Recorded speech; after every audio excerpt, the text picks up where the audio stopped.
di jam 12. Abang Sulong juga gemar dengan rancangan ini.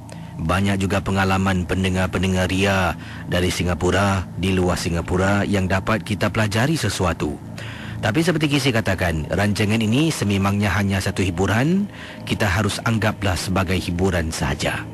Begitu juga dengan kisah yang Abang Sulong nak ketengahkan ini. Mungkin ada yang nak percaya ataupun tidak terpulang pada individu. Abang Sulong memang dari sejak kecil minat sangat Kisi dalam dunia perubatan seni halus. Boleh dikatakan sebagai seni halus. Memang dari dulu sejak zaman sekolah menengah suka sangat. Dahulu pernah Abang Sulong okeylah, saya tak nak sebut nama kumpulan ni sebab mungkin nanti mencetuskan yalah mencetuskan kemarahan dan sebagainya. Tapi kata Abang Sulong pernah mengikut sekumpulan kumpulan seni inilah, dan namanya ... dan setelah itu Abang Sulong melangkahkan kaki lebih jauh dengan mempelajari lebih lanjut tentang dunia halus ini. Dan masih ingat lagi Kesi, perkara ini berlaku sekitar usia Abang Sulong 23 tahun. Waktu tu baru saja tamat katanya di sini baru saja tamat menjalani perkhidmatan negara. Dan pengalaman yang Abang Sulong nak ketengahkan ini sekitar setahun selepas tamat perkhidmatan negara. Dan Abang Sulong kenal seorang kenalan kawan di dalam kem, apabila beliau mengatakan yang beliau ada kenali seseorang yang boleh membantu menyampaikan melaksanakan hasrat Abang Sulong untuk pelajari benda-benda tentang dunia halus ini. Dipendekkan cerita Kesi, bila jumpa dengan satu wak ni, saya gunakan nama samaran, tak nak sebutlah ni mungkin nama betul ni, namanya Wak Kasman, bukan nama sebenar. Jadi bila berjumpa dengan Wak Kasman, Abang Sulong sampaikan hasrat. Wak Kasman pertama kali sampai sekarang Kisi, masih lagi Abang Sulong ingat. Kalau kamu nak bertapak dalam bidang ini, ingatlah, bila dah bertapak, bila dah terjebak, jangan sesekali kamu nak patah balik, sebab tiada jalan lagi, tiada jalan lain melainkan jalan serong.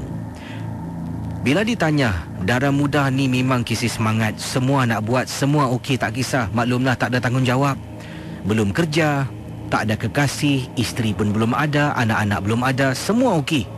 Jadi baiklah, darah Abang Sulong diambil daripada jari telunjuk, dicucuk dengan benda yang tajam, kemudian dititiskan atas limau dan juga bara api yang menyala. Kemudian di atas kemenyan, kemenyan tu diangkat. Sekarang di kemenyan ini ada darah kamu. Kalau kamu berpaling tadah, maksudnya kalau kamu berhenti secara mendadak dengan secara tiba-tiba tanpa keizinan aku, kamu dan keluarga kamu akan diganggu seumur hidup. Tak fikir Kisi, satu hari akan berumah tangga, kata Abang Sulong, akan berkahwin, akan mempunyai anak dan sebagainya.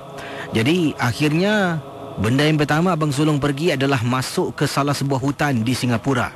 Kisi nak tahu Abang Sulong pergi mana? Abang Sulong telah pun pergi ke Dairy Farm Road. Dalam tu ada hutan. Masuk dalam hutan ada pokok pisang Kisi. Kebetulan bila datang tu katanya Tok Guru yang mengajar ni tunjukkan pokok pisang yang ada jantung pisang.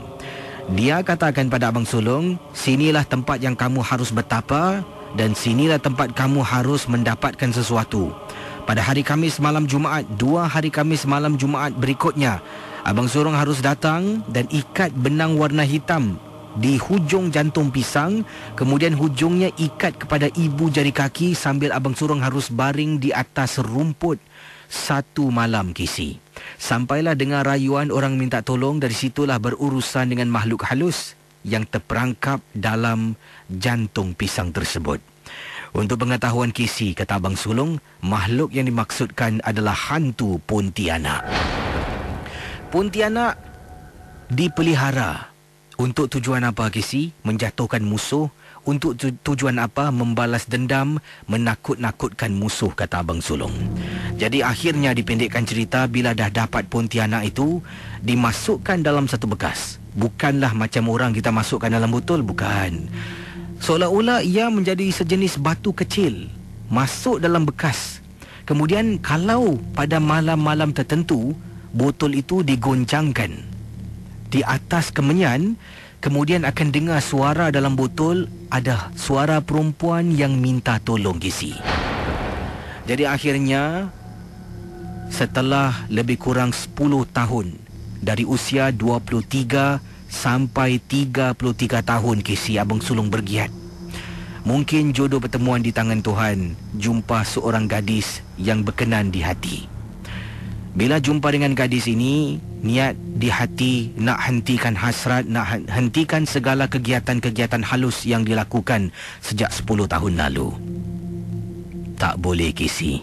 Maha Guru ataupun dikatakan di sini guru tok guru lah. Ya, Wak Kasman tidak membenarkan. Dia kata, ingat tak janji kamu semasa kamu muda? Tidak boleh berpaling tadah, tidak boleh berhenti. Kalau aku tidak izinkan, kamu dan keluarga kamu akan susah. Dan untuk pengetahuan Kisi, Abang Sulong tidak indahkan, malah tinggalkan semua di belakang, terus berumah tangga dengan isteri yang sekarang ini bersama dengan Abang Sulong. Isteri Abang Sulong sebelum ini sihat-sihat belaka, tapi setelah berumah tangga, lat beberapa bulan kemudian, macam-macam gangguan yang dialami. Isteri nampak, abang tak nampak. Kadang-kala dalam malam hari, dia akan kejutkan abang. Dia kata di depan pintu bilik ada perempuan berdiri. Kadang-kala dia akan nampak dalam rumah Kisi, tangan hitam besar berbulu berjalan sampai atas siling rumah. Dia kejutkan bila abang tanya kenapa. Dia kata nampak tangan manusia besar, sebesar-besarnya berbulu hitam, berjalan di dalam rumah. Dan gangguan ini berterusan sehinggalah mengganggu emosi isteri Abang Sulong. Setelah itu isteri hamil. Kata Abang Sulong, isteri hamil anak yang pertama. Anak Abang Sulong dalam kandungan juga diambil. Begitu saja Kisi. Sekarang Abang Sulong sedang berjumpa dengan seorang tukang ubat namanya Encik Haji Hashim, yang turut membantu menghentikan segala gangguan kepada isteri dan abang. Anak yang pertama meninggal dalam perut isteri, kena operation. Setelah itu isteri dah jarang berbual dan jarang berinteraksi. Ini semua kerana Abang Sulong tidak fikirkan masa depan.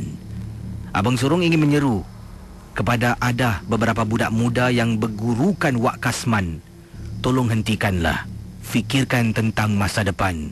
Sebab satu hari nanti kita akan jumpa jodoh kita.